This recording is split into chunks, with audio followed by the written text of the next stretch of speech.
Of all the subjects we've covered so far and are about to cover, none is more important than covering the disciplines for success. What's at the core of achieving the good life? The major key to the good life.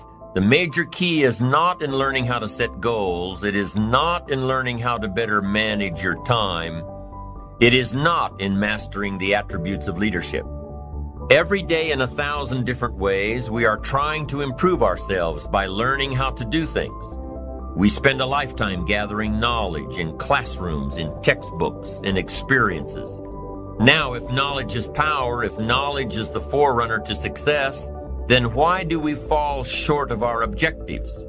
Why, in spite of all our knowledge and in spite of our collective experiences, do we find ourselves aimlessly wandering, settling for a life of existence rather than a life of substance? There may be many answers to this question. Your answers may be different than your associates or your spouses or your friends. While there may be many answers to this question, the fundamental answer is the absence of discipline. Applying all that we know. That's the key word, discipline, self-discipline. We might add one more word here, consistent. Consistent self-discipline. It doesn't really matter how smart you are or how much you know if you don't use it. It doesn't really matter that you graduated magna cum laude if you're stuck in a low-paying job. It doesn't really matter if you attended every seminar that comes to town if you don't apply what you've learned. Better than knowledge is applied knowledge. And once we've applied our knowledge, we must study the results of that process. Apply our knowledge, study the results, refine our approach. Finally, by trying and observing and refining and trying again, our knowledge will inevitably produce worthy results, admirable results. And with the joy and results of our efforts, we continue to apply, to learn, to observe, to fuel our ambition with the positive reinforcement of continued progress.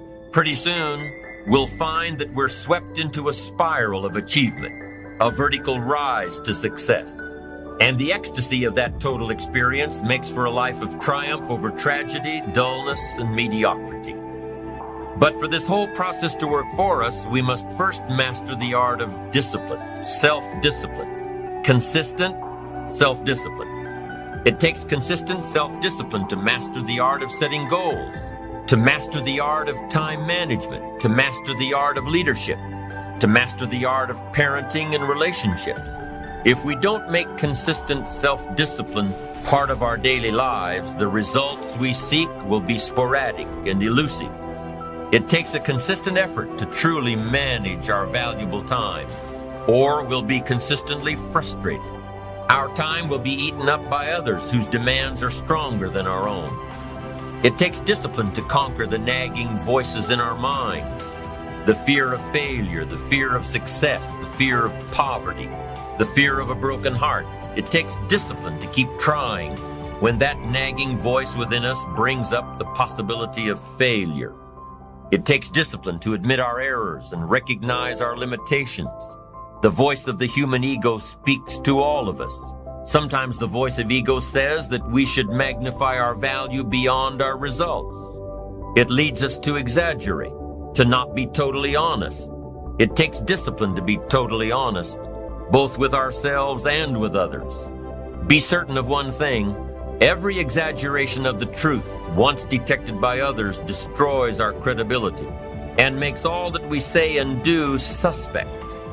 As soon as a business colleague figures out that we tend to exaggerate, guess what? They'll always think we exaggerate, and they'll never quite hold us in the same regard again.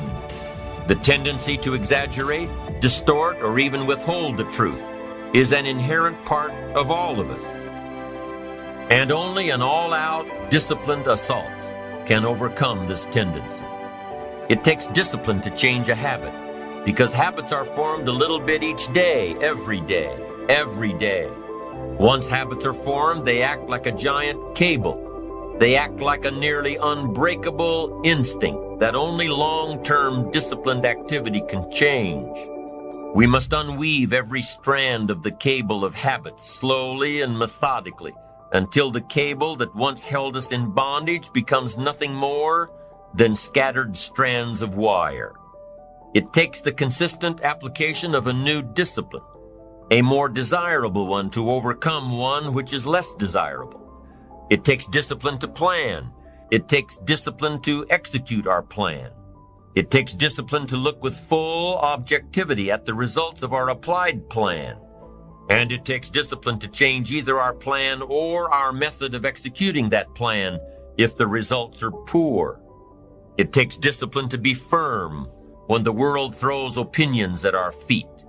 It takes discipline to ponder the value of someone else's opinion when our pride and our arrogance leads us to believe that we are the only ones with the answers. Discipline is a constant human awareness of the need for action and a conscious act by us to implement that action.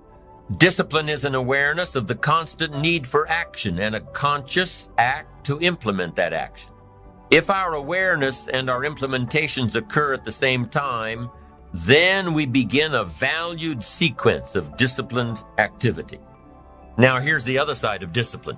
If there's considerable time that passes between the moment of awareness and the time of our implementation, then that is called procrastination.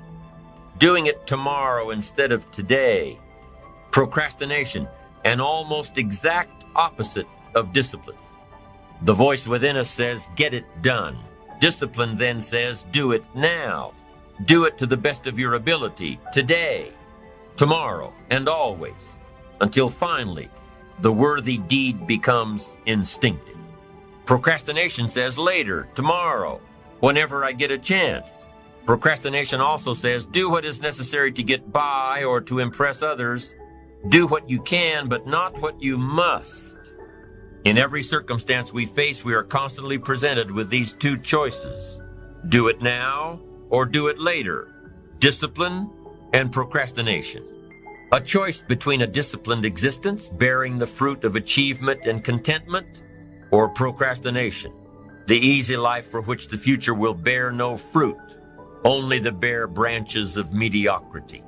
The rewards of a disciplined life are great, but they're often delayed until some time in the future. The rewards for the lack of discipline are immediate, but they are minor in comparison to the immeasurable rewards of consistent self-discipline. An immediate reward for lack of discipline is a fun day at the beach. A future reward of discipline is owning the beach.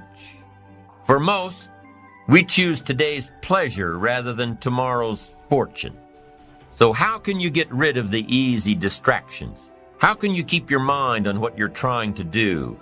How can you keep an attitude of doing it all and doing it now?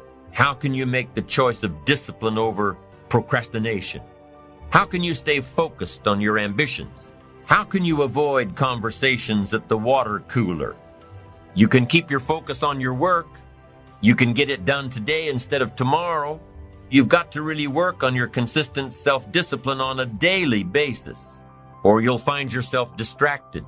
Distracted by negative thoughts, distracted by negative people, distracted by water cooler chatter, and pretty soon, depending on the type of people you've associated with, distracted by your doubts within yourself.